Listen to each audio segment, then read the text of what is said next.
right, like I said, he runs a business, all things about BEE. His name is Nathi Khumalo. He joins us now via Skype. Nathi, how you doing? Good evening, ladies and gentlemen. Is it really a good evening? There's always two sides to a coin, my friend, depending on who's eating and who's not. Look at ANC right now and all these looting. Someone is eating. Well, clearly you must be hungry. So, Paid by government, eh? And I'm not in the PE of tendering. is it? Well, which is awesome. You know, businesses are suffering. Small businesses are suffering. Uh, is this pandemic gonna just make things even more worse? Yeah, I think it depends. Like I said, see, the bigger they are, the harder they fall. Yeah. And you'd likely expect a small company to be struggling at this time, but you find that it's the bigger guys that are struggling. Small companies can run on a very low budget where you can significantly reduce your expenses and be innovative around what you do with your people. Just to ride the wave.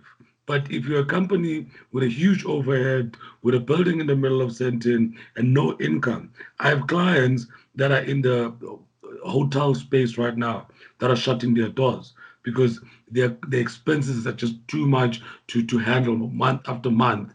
So you told us about a business that you started. Just share with us what that business was. Call a condom. Wow. Wow, You corner literally corner. walk up to a guy, pretend as if you're buying smokes, and you give him a sign, and I would already SMS the guy you're going to say, expect Sia is coming. He's looking for Rough Riders 12 pack. Wow, wow, wow. Just absolutely amazing. So obviously that I hope that business is still going because I think there's a big need still for it. Funny enough, so the group of people that I started this assignment with ended up being my employees. Funny enough, because they didn't have a concept. But the varsity Somebody must lead. wanted at the time, I was doing my third year, right? So the varsity wanted to send me to Germany to go and find out more and actually scale the business. We needed Yeah, vending machines at the time, and South Africa didn't have any. So I had to yeah. go tell my dad I need a permission to do this thing. He pulled a plug on it, bro. I resented him for the remainder of my varsity life because I could have been a young millionaire, bro. I could have been a young millionaire. Dude, I think you still got time before this show airs. I think we're going to talk offline so that we can make sure that this business gets back on its feet again. I think it's an amazing business called a condom. The minute the streets become open, we are there. Smiley face number underneath. Twa, twa, twa, twa. That's why I'm passionate about business here because, like, look, you have a young son now. He doesn't need to wait until he gets to class to understand what business is all about. All right. I always tell young people to say, look at your environment, look at your surrounding. Another clever one. I saw a young boy at boarding school. He repackages shampoo bottles. It's better to buy him a huge one and repackage it and sell it to the guys. But that's how one gets to understand the value chain, the supply chain, the costing, and all of those things. So that's why I'm here. I'm saying, and you would agree that entrepreneurship should be taught at schools because I remember there was that debate not so long ago. Is it a no-brainer or is it because it always existed in the guise of business economics or economics as a subject that we probably me and you know? No, man.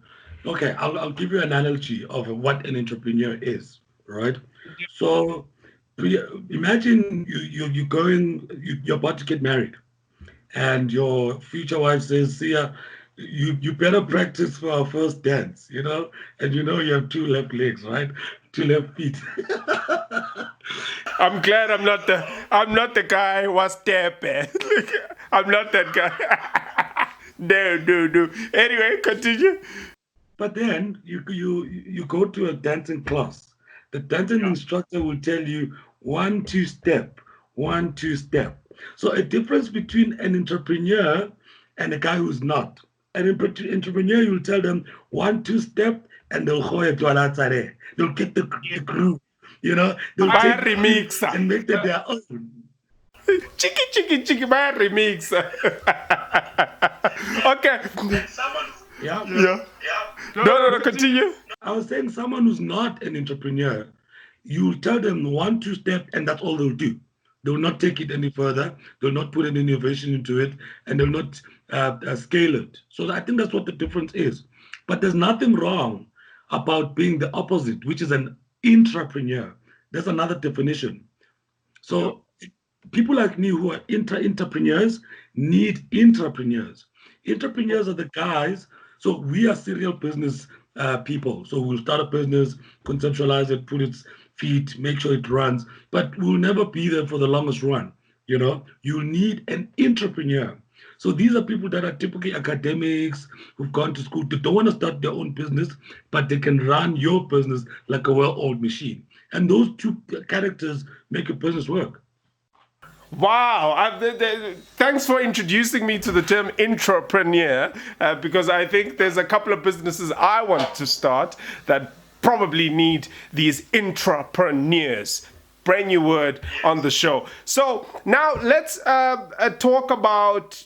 Obviously, you're interested in business. You start a firm that deals in BE. You offer the advice, and a lot of people, and particularly a white demographic in this country, looks at BE as something that it's a hindrance on their ability to trade fairly in South Africa. Whereas from a black business person's perspective, it's an opportunity and chance to trade. How important is the message you put forward to companies that they need to be BE accredited in order for them not only to run as a constitutionalized business in this country, but for the bigger cause of what it is? Okay. So I think when you talk BE, you're talking about the end product, of what transformation is all about. All right. Now I'll give you a simple illustration. Now imagine 4 quadrants. I'm gonna make a cross because I should have just written it down. But 4 quadrants, right? You got long enough fingers. Okay. Anyway, yeah, 4 quadrants. Yeah. In this 4 quadrant, the first quadrant, which is quadrant number 1, represents the tech space, right? So these 4 quadrants represent the government wallet, literally, right? Yeah. So in the first quadrant of that wallet, there's the tax base. Those are company taxpayers, your personal taxpayer, etc. Anything tax or revenue generating for the government sits in the first quadrant, right? The second quadrant represents a population of people that by law are not required to pay tax, right? I'm not talking about cigarette smugglers. Well, I think you should talk to them now. By the time this goes out, there will be cigarette smugglers out there. You know who you are, cigarette smuggler, making our young. You know how many young people in the classes now are the ones selling a cigarette. Have you seen that in the local? Yes, I'm getting to that quadrant because in these 4 quadrants, right? I'm listening.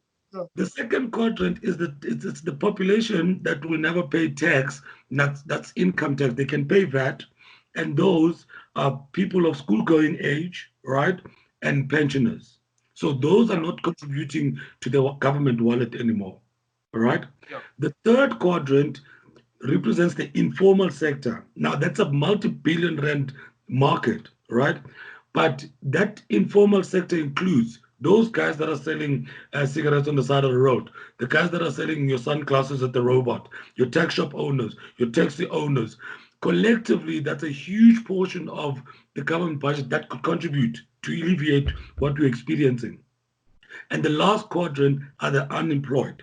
So if each quadrant represented 25 Rand, so for government to support this family, which is South Africa, they would need 10 Rand. Plus, guess what's in the wallet? Only so if the government required 100 Rand to support us, they only have 25 Rand in the wallet. When you have 25 Rand in the wallet, guess what happens here?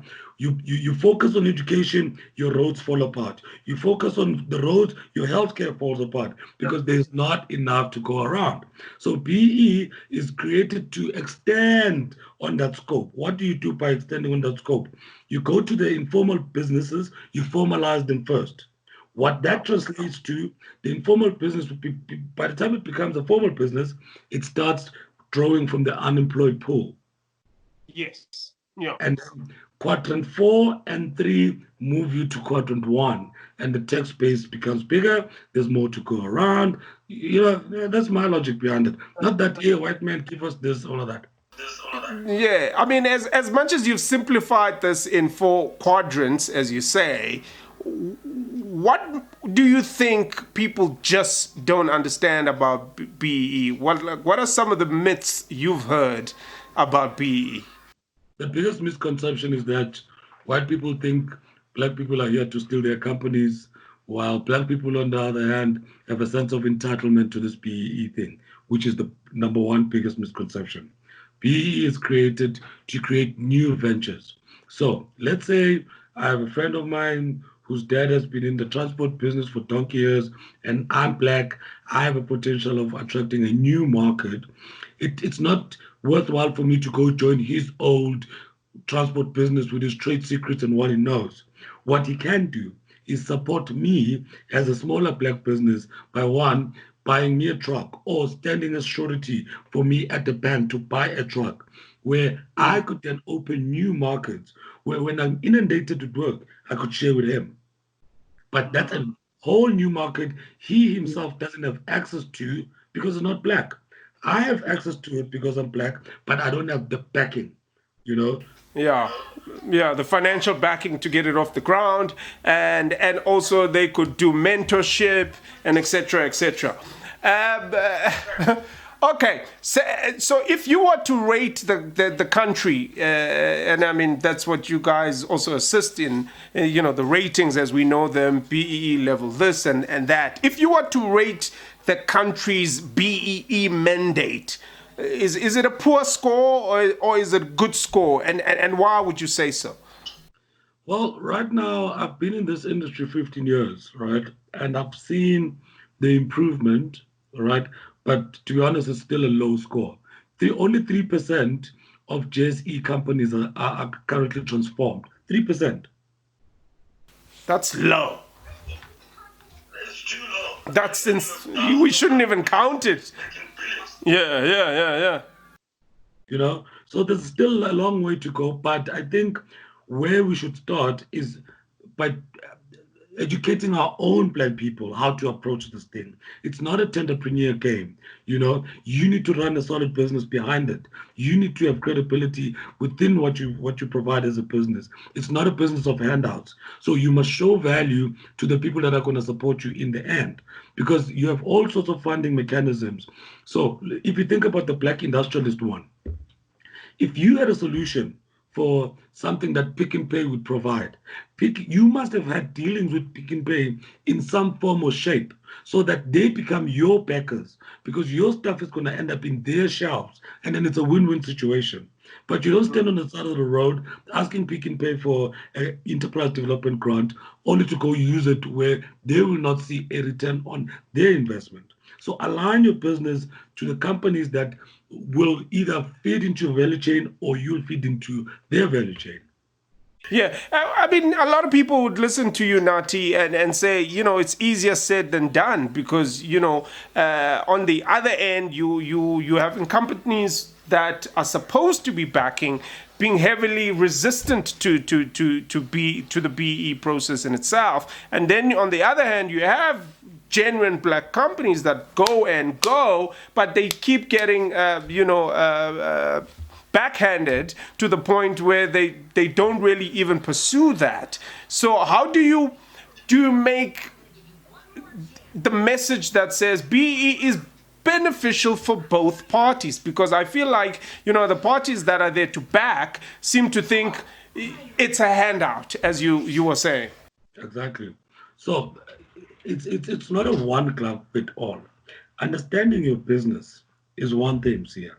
Understanding where your plan in your business is going to be a couple of years down the line allows you to start linking up those relationships that will get you there.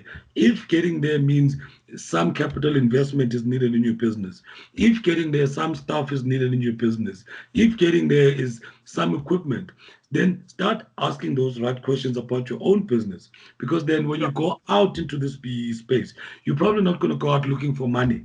You're probably going to go out looking for stuff. You can find another model to get stuff paid for that you're not going to necessarily pay for. You can leverage office space without paying any office space, and still have a premises. It depends on what your business needs. Understand your business. Contact people like us. In fact, I wouldn't even charge this service to SMMEs, because who pays me? It's those listed companies. But in order to advise them to say, guy, look, you're on the right track. Fix 1, 2, and 3. Go knock in those doors, and this is what you must say. That's what I'm all about here.